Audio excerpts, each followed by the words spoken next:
You ready? Alright. Look, dog, I'm extra unique. My whole aura screen telling it. Top man. Shannon Shorter, Season 2, another episode of the Underrated Podcast. I'm Dayon Dunlap, and we're joined with a Houston Texans own track and field legend, Elijah Hall, state champion, well not state champion, excuse me, 60 meter indoor champion, 200 record holder. We'll get into the more credentials, but appreciate you for joining us. Appreciate you, man. Appreciate y'all for having me on here today, man. Go a long way. So what do you feel about your life, your story that made you get to this point is underrated? Just far as like me just having kids at an early age, being able to like put myself in a position to like, go far. I mean, when you have kids at an early age, people kind of like doubt you out, kind of like count you out early. And I feel like that's why I've been counted out my whole life. You know what I mean? Even just from a young age, just kind of like some of my family members or people around just like predicting like bad things against me. But, I feel like I've been underrated my whole life. So just to be able to come this far and do things, I think that's a big part of me. You know what I mean? Like my children are a big part of me because it humbled me and it showed me different, you know what I mean? I had daughters at the beginning, so it gave me a different view of life instantly. And I was young, I was 16 years old, and I lost, didn't know really what to do. So, my mom, she always been there like to kind of support me, but it still was a long shot, from where we came from and how we was raised, and my dad just kind of like being on his own, doing his own thing. So I feel like, being in the house with four boys, and you know what I mean, we got to share meals and stuff like that. So I feel like that was an underrated story for me, and I just feel like, coming up as a kid who, raised in A-Leaf and then had to transition to move to Katy. It was a lot on me and my brothers, but, we made it happen. So just to piggyback off what you just said, your father wasn't really active in your life. Yeah, my dad was there for a little bit, but I think people have differences and stuff. So he went his way, and we went with my mom, and she kind of like kept raising us to the top. So trying her best to can, because she a nurse, she working late shifts and night shifts, and us at the house all day by ourselves. So it's like, you can get into some stuff real easy when there's no guidance around you. Especially in what I mean? Yeah. So at 16, you said you had your first child, right? How did that shift your perspective, mentality on life, knowing your experience with your father? Yeah. You see what I'm saying? And then you being in a position where you a father now at a young age. Yeah, it was a big eye opening. At the time I was still on probation. So it was like, for me, it was like, what do you want out of life? You know what I mean? Do you want to do something with this, or do you just kind of want to be a person that just like, don't take care of his kids, or don't make nothing out of themselves, and kind of just like be somebody that you see yourself as, or who you don't want your daughters to see you as. So I feel like that was a big changing in my life. Like, people don't understand how big it was, because it can also be like overshadowed by other things, but for me, that was like eye changing. You know what I mean? I really wanted to do something with my life after that, for sure. I think what's important in that is not only, like you said, things transpire may overshadow the efforts and things that you're trying to do to obtain for your daughter, but within that, like you're saying, you didn't have the right guidance, might have free time and made certain decisions. So within that, knowing that you having a daughter and kind of tying it back into your athletic career, what were you upon as far as coming up when you're playing football and you're really good, and you have it to that point to where you're getting ready to have a daughter? Because around your freshman, sophomore year in high school, kind of to tell us about that part of the aspect of it. Yeah, so around my freshman year in high school, sophomore year, around that time, it was I've been talented. I've been somebody that they always had eyes on. Even when I was in the 8th grade, I had high school coaches coming to watch me play football. I was fast, you know what I mean, and I had speed. So it was like untapped potential that a lot of coaches and a lot of people see me. So they just like, man, this guy can really be something, but he got a bad attitude. You know what I mean? He snaps quick. You know what I mean? So it was like, and then like just meeting, meeting certain people in my life as I went on that were like father figures that did help me was big in my life as well too. So I think my freshman year, sophomore year, just being able to be that guy at the schoolhouse. I'm coming to Katy. I'm leaving from A-Leaf. I'm coming to Katy, and I got all these people around like, hey, you the fastest guy here, and I'm like, you know, I was the fastest guy in A-Leaf, if you ask me, you know what I mean? So like it didn't really matter to me, you know what I mean? So, and you mentioned that your mom was a nurse and growing up with brothers. What was your childhood like? As like you said, maybe she was working long hours. What was that your upbringing like? Take us back to A-Leaf. Okay, we so want to know that like you said you was on probation. Yeah, like take us back to A-Leaf. So man, like just growing up in A-Leaf, my mom, she worked a lot of hours, you know what I mean? And me and my brothers was always at the crib by ourselves, you know, and you know, one day we just found ourselves getting into some trouble, you know what I mean? I found myself in the house I wasn't supposed to be in, and I was 13 at the time, so I caught my first case at 13 years old, and you know, and my mom actually, she had a client that she left for, like a traveling client in San Antonio. So just imagine her getting a call like, hey, your son in jail. And she like, what do you mean he in jail? You know what I mean? And I'm caught up with a situation I'm not supposed to be in, and now I'm looking at probation and jail time at 13 years old, and it was going bad for me. So my mom, she was just like, I want to say like 14, 15, she was like, y'all got to get y'all out of this. Y'all making the wrong moves, and I can't keep eyes on y'all like that, and because it's too much. My brother was a big influence on me. You know what I mean? My big brother was a big influence on me, but my cousins was a big influence on my brother. Okay. You know what I mean? So, and I want to be with them. Yeah. You know what I mean? They 16, 15, they going where the girls at. I'm trying to be, I ain't trying to be with the little 14, 13-year-old kids that playing around in the house. I'm trying to go with the girls and with the parties where they fighting at. Yeah. You know, in A-Leaf parties, we fighting all the time. We going to fun place, we fighting, we doing all this type of stuff. So I want to be in that. It was the mindset we was in, you know what I mean? It was the mindset we was in around gang members and stuff like that. It was the mindset that we were living in, and that type of stuff just kind of took a toll on me as a young kid, and I was just kind of really just rolling with the punches, you know what I'm saying? I see my big brother do it, I'm like, I'm gonna be down, yeah. So I'm excited about this interview because I'm from A-Leaf as well, so I resonate with a lot of what you're saying, like everything you saying, like I feel like people don't really understand like the temptations that you see in A-Leaf when you jump off the porch. You got the prostitutes, you got the gangs, you got the drug paraphernalia, whatever you need in A-Leaf, I call it the holy mecca. Yeah, for real. So me and my co-host Dayon, we always talk about exposure leading to expansion. Yeah. So when your mom's moved you to Katy, you seen a different side of humanity, I guess you can call it. If you want to say it was different. Right? How did that shift your mentality, shape you into becoming a better person? I think it did a big number on me. Okay. You know, when I got to Katy, even though I still had, you know, children in Katy,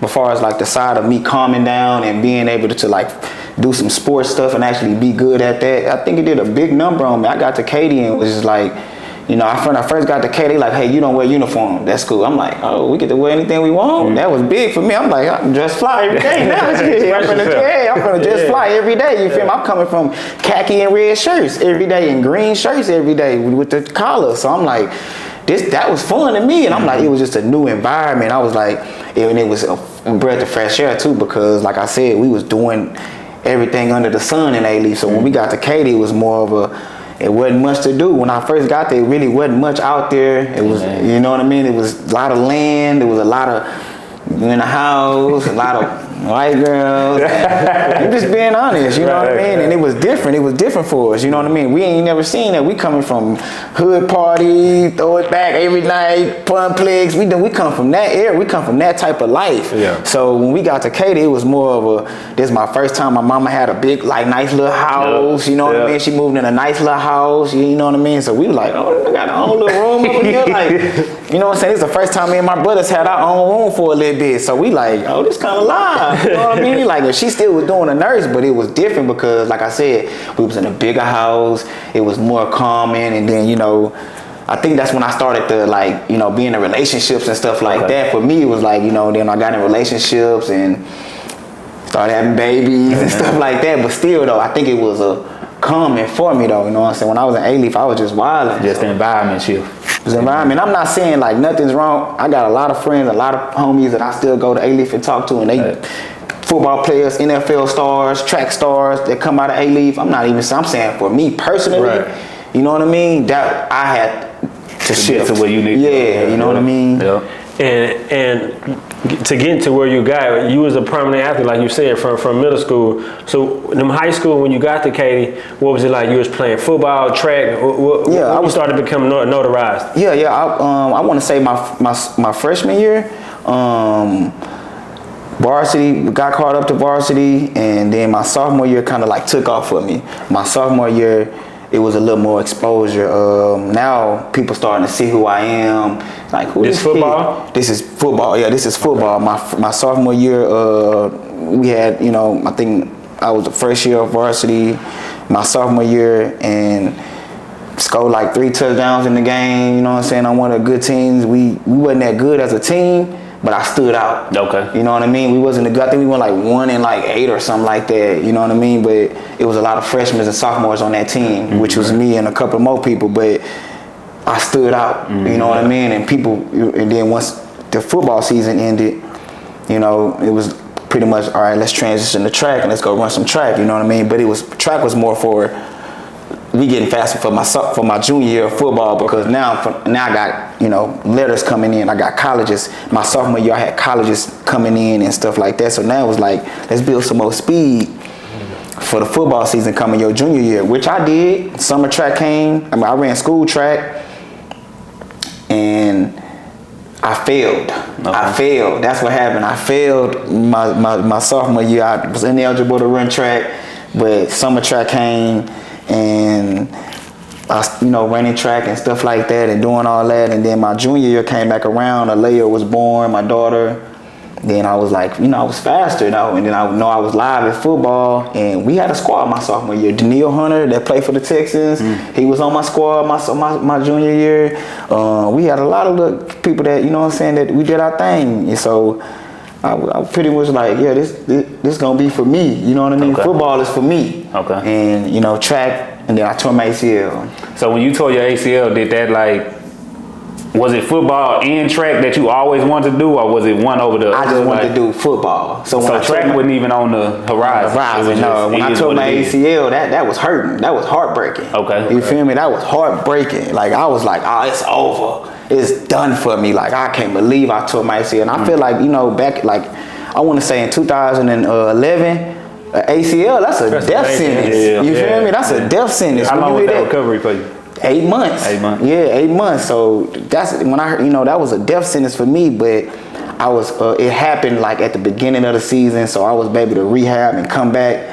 I missed track season, of course, you know what I mean? End up missing the track season, but I didn't really care as much about missing track season. I was like, nah, I don't care about that. I'm trying to get back for my senior year and play football.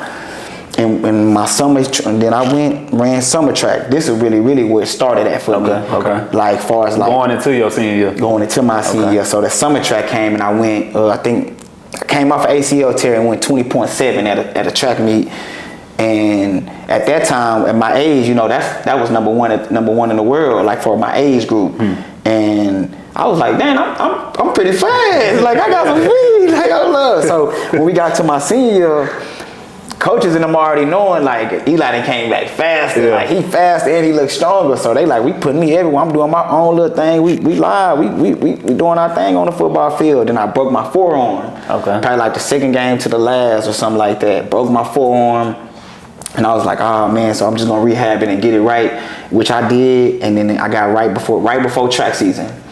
I got right before track season, and as soon as my senior year came, like, it was just all track. All track. Well, the football season ended, of course, and then I got healthy, and then you was getting ready for track, right in line for track to start. Going back to that summer between after your junior year, you talked about mentioned building relationships and building mentors. Was that when you started to meet more people? Because I know one of the prominent people in your life, not only Cam, but also his father as well. Was that you start meeting people and start maybe mentors, and how impactful was that for you? Yeah, I want to say before even meeting Coach Burrell, like I had like people like Clyde. Coach Clyde was one of a big influence in my life. He kind of like took me under his wing, you know what I mean? And one of my coach Marcus's, he took me under his wing. These people were like, and even my high school coach, like even like my sophomore year, he used to come like to the house and like cause I'd be like, man, I ain't going to school today. I show up when the track meet, when we finna get ready for the track or the game or something. Like I'm gonna show up then. And he used to come like, man, you ain't gonna be able to play today if you don't show up to school. Yeah. And I'm like, but you know, just people staying on me like that.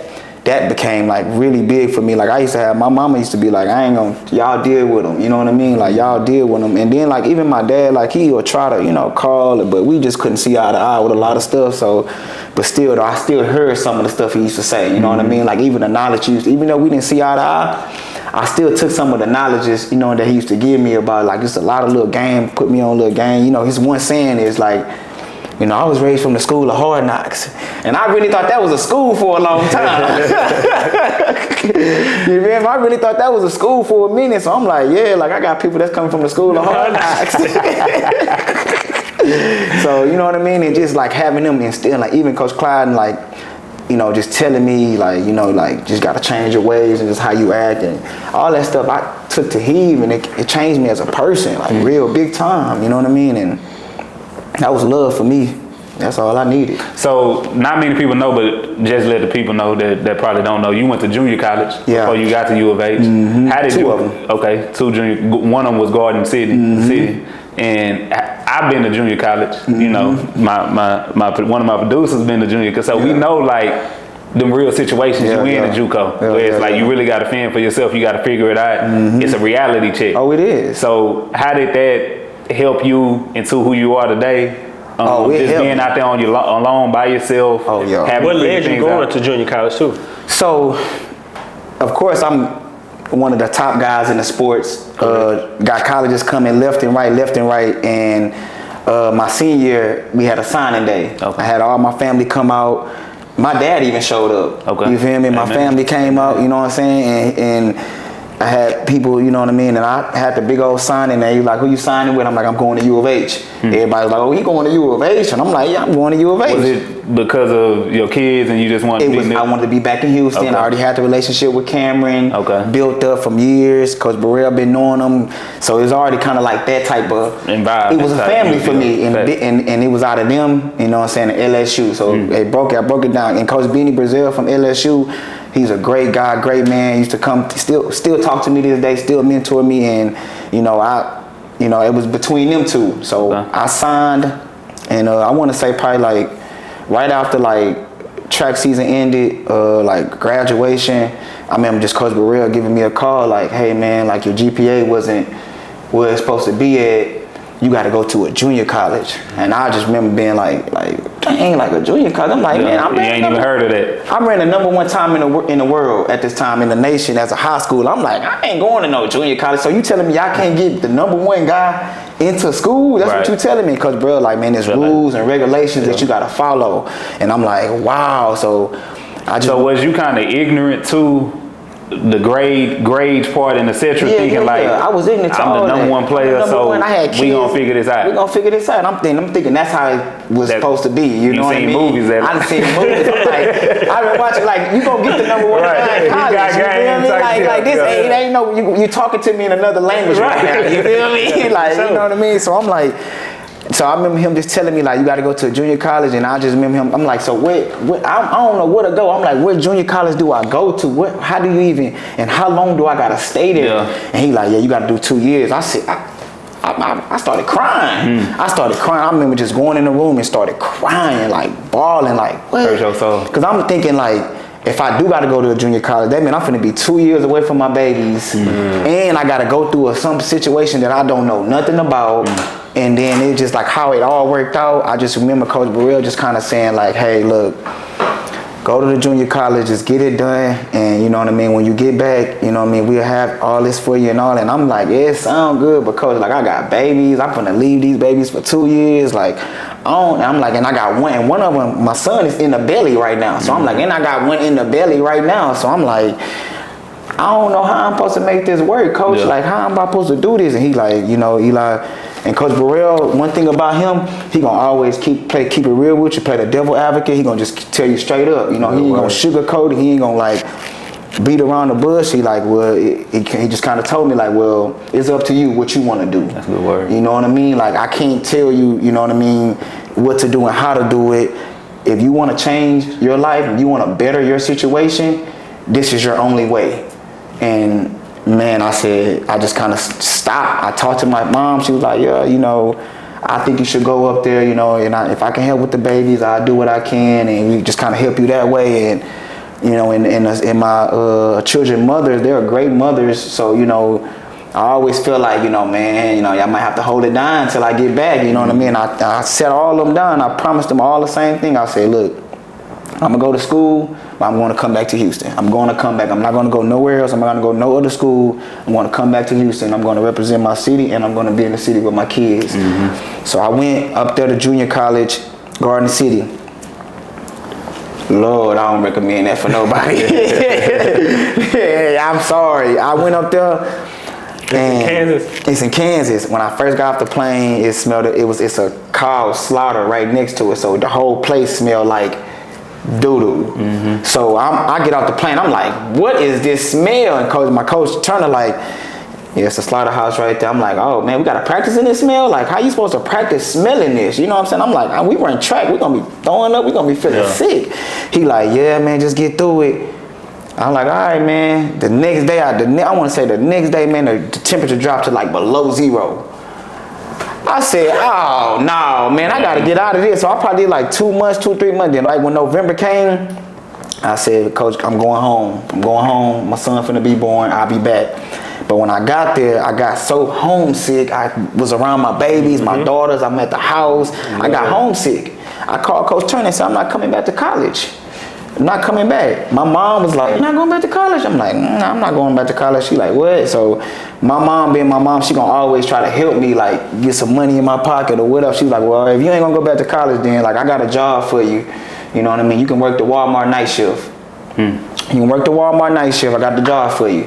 I'm like, all right, that's cool. Let's do it. You know what I mean? And was you open-minded to it? I was open-minded to it. Your ego wasn't struck, nothing. You was like, I gotta take care of my. I had to get some money. They was asking for Pampers and stuff like that. Yeah. I was stealing out of Walmart to try to get these Pampers and stuff. This wasn't the life that I was supposed to be living. Right. So I'm like, okay. She like, and it's nice. You gonna get $500 a week working the night shift at Walmart. I'm like, cool. I had a little car note, $200 a month. I'm like, cool. You know what I mean? So I'm like, I'll do that. But, and if I'm being really transparent and honest, I got put on child support when I was around that time. You know what I mean? And I got my first check, and that child support took that, most of it. Man, I went back home and said, Mom, I'm going back to school. She said, you going back to school? I said, look at this check. She said, I can't live off of this. I said, you can't support 3 kids with this. That was a reality check. That was a reality check, dog. It hit me quick. Boom. She said, you going to go back to school? I say, I'm leaving in the summer. You know what I mean? So the summer came. I called Coach Best. I'm like, hey, Coach, you think I can, get back into school? He said, you got to do some summer school first. I'm like, all right, cool. He said, when can you get up here? I said, tomorrow. Yeah. You feel me? He said, oh, you going to drive? He said, okay, so when are you going to buy your flight ticket? I said, flight ticket? I'm driving my car. Yeah. He said, 13 hours? I said, I'll see you in 13 hours. Straight up. Drove all the way out to the Kansas. 13 hours straight by myself. Yeah. I took a nap on the way there, but 13 hours by myself, straight up to, and I get there. And this is when life started like really turning around for me. Like this is when it's like doors started open for me. When I get there, I do the summer school. Coach said you got to make 2 A's and a B, and you can start school. Cool, that's fine. I strapped down. Now I'm focused. Yeah. See, the first time I came up there, I had babies on my mind. I had all type of stuff on my mind. But now I'm back up here. I'm focused now, you know what I mean? I got a mission. I'm on a mission now. So now I'm on a mission. So I'm in the books, in the grade books. Boom, boom, boom. I remember the end of the summer school. He was like, if you want to take a loan out, you can take a loan out and whatever. I'm like, cool. I took like a $5,000 loan. You feel me? Sent $2,500 up to the kids. Kept the $2,500 for myself. You know what I mean? So they seeing money now. So they like, you know what I'm saying? My children, mama, they seeing money coming in now. So like, oh, he helping a little bit. So now they're supporting. Yeah, a little bit, you know what I'm saying? A little bit. Don't jump the gun. Don't jump the gun. Yeah, so I remember like Coach Best like sitting me down in the office. He like, the coach that was at Garden City when I first came, he left. He went to Butler. And when I went up there, finished, I said, I told Coach Best, I'm like, hey, Coach Turner called me. He called me like probably like a day before I had this conversation with Coach Best. I'm like, Coach Turner called me. And he wanted me to come to Butler. I'm like, but you the one that got me back in school. I'm loyal to you. You know what I mean? You got me back here. I'm back in school. I want to run for you. Amen. You know what I mean? I ain't gonna go run. I ain't gonna run to a better school because Coach Turner over there, even though Butler was a better school, I'm telling Coach Best like, nah, I'm not. I'm not doing that. You feel me? And everybody know that I'm back in school now. So they like, okay, this guy that was number 1 in high school, he's back running now. So all JUCOs already like all on the way, like, oh, they finna have the fastest guy in JUCO right now. You know what I mean? Like whoever he go to, they gonna be the fastest team. And they was right, you know what I mean? So I called, you know what I'm saying? I sit in this office with Coach Best. He like, I think you should do it. And I'm looking at him like, what are you talking about? Like, you know what I'm saying? He like, because I just got offered a job at Eastern Michigan to be the girls coach. Okay. I'm gonna leave, man. And I'ma leave, and I want you to leave too. So I'm like, damn, all right. So I called Coach Turner back. I'm like, you know, I had the conversation with Best, because he was already telling me, Coach Turner, like, you need to talk to Coach Best. Because when he told me on the phone, like, and I'm like, nah, I don't know if I'm gonna do it. He like, Eli, just have a conversation with Coach Best, then call me back. So when I had that conversation, that's when all that stuff transpired. And I called Coach Turner back. I'm like, all right, you know, so how we gonna do this? He like, you know, Butler is a better school, the stadium, $2-3 million stadium, and you know, it don't smell. And the one thing he pointed out was, it don't smell like dodo. It don't smell. I'm like, okay, all right. So he was like, so when can you get here? I'm like, summer school just ended. I think Butler is all in Kansas still, but 6-7 hour difference. 6-7 hour difference. So at the time, me and my boy Speedy, he from A-Leaf too. He went to Elsie. He graduated from Elsie High School. So he was up there at Garden City with me. So when I told Coach Turner, I'm like, okay, can Speedy come? You know what I mean? Like, I come, but can my boy Speedy come with me? You know what I mean? He like, and Speedy, we don't call him Speedy for no reason. You know what I mean? So he asked Speedy. I'm like, can my boy Speedy come with me? He like, yeah, Speedy can come with you. I'm like, be on the track team with us and everything. I'm like, cool. I'm like, coach, and he's fast too. You know what I'm saying? He got some speed on him. Can he come with me? So me and my boy Speedy, we jumped in my whip, drove 7 hours to Butler. And that's how the story right there began. I got there. See, I didn't stay in the dorms. I didn't stay in the dorms when I first got there. So when I first got there, I ain't like the dorms. I ain't like how everybody was sharing. So I ain't like all that. So I told Coach Turner, like, I don't know if I can get with the dorms, man. I'm still being picky though. He like, okay, well look, come stay with me. And I was like, okay. Like he like, you can sleep on the couch. You come stay with me. I got the house up the street from the school. It's just me. It really was just him. You know what I mean? He was like, you can sleep on the couch, and once you get your loan from Butler, you could just move into the apartments that's across the street from the school. So I was like, all right, cool. So I stayed with him the first semester. Then the next semester, I got my little change, moved into the apartment. And then everything, we just started going from there. So fast forward from there, you went to U of H. How was that feeling for you coming back home? You said you spoke to all the mother of your children, told them, I'm coming home. So when you came back home, how did that make you feel? Oh man, like amazing. It was amazing, but it was still like things I had to do to get into U of H. Okay. So when I was doing the JUCO, everything was Copa Steady. I had LSU, I had Oregon, I had U of H, I had all these schools. Now it's back open for you. Your grades up. You won in JUCO. I won JUCO. I went to did my thing. We won a 4x1. I won 100, 200. I'm killing in JUCO. You know what I mean? I just went 10-1. I went 10-1 5 times. I think it was number 4 in the nation. But this is not in JUCO now. It's just university and all. So now it's like, so when you see U of A, or when you see LSU, and then you see Oregon, you see all these people like 3-4, and then you see Elijah Hall Junior College. So people like, okay, what is this? You know what I mean? But it's not like you surprised. It's like he been killing since high school though. Now he back on the market. If they really know. You know he been doing this thing since high school. So now he back. Oh man. So I remember Coach Carl came up to him, and Coach Blackburn came to Butler. And I just remember telling Coach Blackburn and Coach Carl, like, y'all don't gotta worry about nothing. I'm coming home. And then that's all. I said, y'all don't gotta come back up here no more. Don't come back up here no more. I'm coming back home. Like, and Coach, I remember Carl said, you ain't gotta tell me twice. I remember Carl saying, you ain't gotta tell me twice. I ain't coming back up to Kansas no more. I said, I'm coming back home, man. So when I got to U of A, when I got back home, it was a little stuff that I had to do. I had to take like a couple more classes to get into U of H, you know what I mean? And even that was like I was like, oh man, like I was like, oh, another obstacle, another thing I gotta jump, you know what I mean? And I remember telling Coach Blackburn, like, it ain't no other way around this. Like, I gotta take this last class. He's like, yeah, and you gotta make an A. And I'm like, y'all want me to make A's? I ain't made A's like this my whole life, you know what I mean? And he like, what you want to do? I'm like, I want to get in your base though, so I'm gonna do what I gotta do. You feel me? So I just remember, like I stayed in the house, like probably like right behind. It was some houses right behind Cullen, right? With some houses right behind Cullen. And I had a bike. I ain't have my car no more. My car got repoed. I ain't had no money like that coming in, so they repoed my whip. So I had a bike, and Coach Blackburn said, you got to take this class at ACC. You know, the ACC downtown and U of H, you know what I mean? I used to take my bike and I used to ride my bike from that house all the way to ACC every day, just so I could pass the class. Like, and I remember like going back and forth, riding the bike back and forth, like just one like mongoose, like a mongoose bike. I'm driving this, I'm riding this back and forth. Figured it out, you feel me? Like, and then got the grades. I remember like the last day of the school I was at ACC, I remember them telling me like, hey, you passed. Like, cool. I sent the grades off. I remember Coach Blackburn calling me saying, I got some news for you. I'm like, what's up? You in? What? I made it? He, you in? Stop playing with me, Coach. He said, you in? You come up here and get your gear, come get your stuff. I'm getting my gear, come get my stuff. Like, what? It was life changing for me. You know what I'm saying? That stuff was a life changing. Then I get to U of H.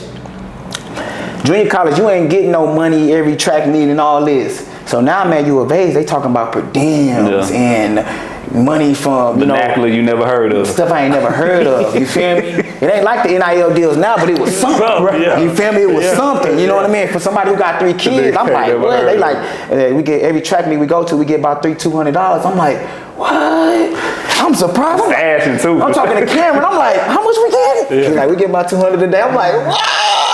And then, so Coach Blackburn said, like, if you move on campus, if you move off campus, you can get, so I was getting $800 a month when I was staying on campus, but he was like, if you move off campus, you can get like $16 a month.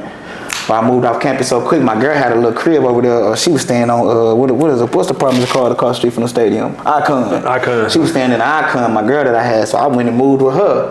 And I just helped her out a little bit, but I was getting the whole $1,500 every, you know what I'm saying, month or whatever. But that was big for me and my children. Amen. Because I was able to do this, $200-300 there, Christmas here, this, and I'm still in college. You know what I mean? And I'm still got big dreams. Carl already saying like, hey, you do what you need to do, you're gonna get some deals. I'm like, oh man, this is my life gonna change now, man. Like, I can't wait. So I'm locked in now. I'm locked in. I ain't doing no partying. I ain't doing none of that. Oh no, I'm finna change my life. For real. So you hit some adversity. You know, you had a few knee injuries, foot injuries, and etc. Like, how did you overcome that? Because I know like an injury, as far as being a professional athlete, I know how like that can like play with your mind and make you second guess and doubt yourself, feel like you alone. Oh yeah. How did you overcome that? Man, God. Amen. I'm not gonna even Muslim, I'm gonna just keep it real. God, like I prayed, I cried, I prayed, I cried, I prayed. I'm just being full transparent, you know what I mean? When I broke my foot, when I even going through the hamstrings and everything that I went through, it was just like, gosh, like. And it was like one after another type. One after another. Like my first 3 years of being signed after college, like was injury. And it wasn't like the injury you could come back in 3 weeks. They were big injuries, you know what I mean? I was like, God, like how is this happening to me? You know, but you know, my mom just like, you know, don't never question them. Don't never question what's in your path or what's in your sight. Just, you know, you gotta. And I'd have been through so much adversity growing up already. So it was kind of like, just keep fighting. You know what I mean? Just keep fighting. Like don't let it get to you. Don't let it get down to you. Like it's gonna be times where you feel like. Like I said, I already had tore my ACL in high school. So I done already been bedsided for months before and thinking about how I'm gonna do this and how I'm gonna do this, and I've already been there before. I did that chapter. So when I got older and I was in that same position to where I'm hurting, I'm sidelined for months. Now I'm in a position where I'm like, okay, you been here, you know what I mean? You been here, and Kobe my favorite player, you know what I mean? Kobe Bryant my favorite player, so I've watched this man go down. I've watched this man get back up. You know what I mean? And watch this man Achilles tear and walk off the court. So mentality. that right there was big for me. People don't understand. Like I used to have Kobe everything, Kobe shorts, Kobe pants, Kobe shoes. So it was like his mentality, like taught me like how to like, you know, don't let nothing keep you down. Don't let a hard time humble you. Oh man, and it can, you know what I mean? A hard time can put you like, oh man, this is over for me. Yeah. What about those relationships with Coach Burrell and Cam and during your time at UH? I know you said y'all met years prior, but kind of speak about y'all relationship and how close you was and what they meant as far as what y'all accomplished together. Yeah. And after that.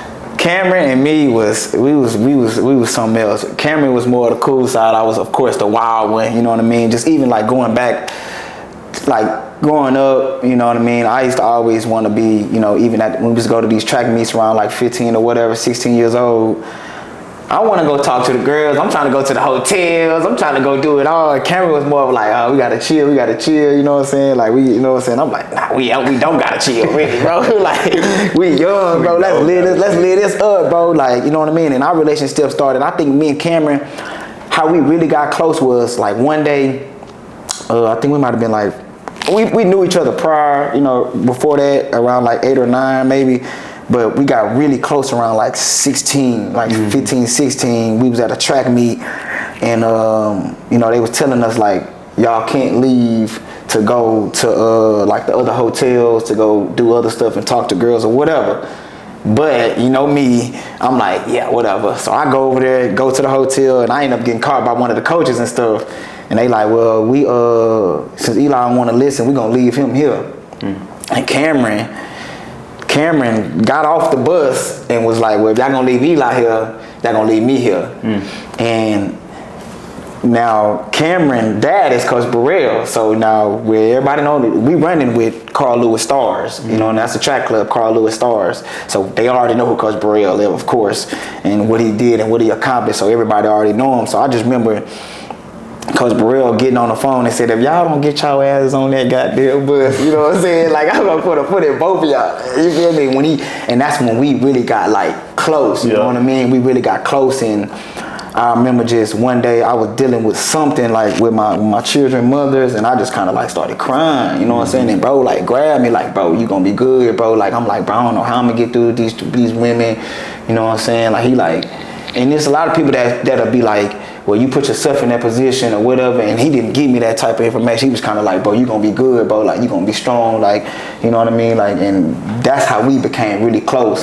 So after that, you know, we going through our stuff during high school, and he was number 1 in 100. So we went to Texas Relays, and we done ran at each other. We done did all this stuff growing up, and that's how our relationship got close. Coach Miss Burrell used to come pick me up, like, hey Eli, what you doing? You know what I mean? I'm like, oh, I'm at the house. Well, I'm finna come pick you up so you and Cameron can do some hurdle mobility and some wickets. And all this stuff is new to me, you know what I'm saying? And if she wouldn't have came and picked me up, I could have been on the, you know what I'm saying, doing out, because I was probably finna go out and hang out somewhere, and she would be like, what you doing? I'm like, oh, I'm finna go out, you know what I mean? Like, she like, nah, you're not, I'm finna come get you. Yeah. And they would come get me, and we would go do wickets and hurdle mobility and all of this track stuff.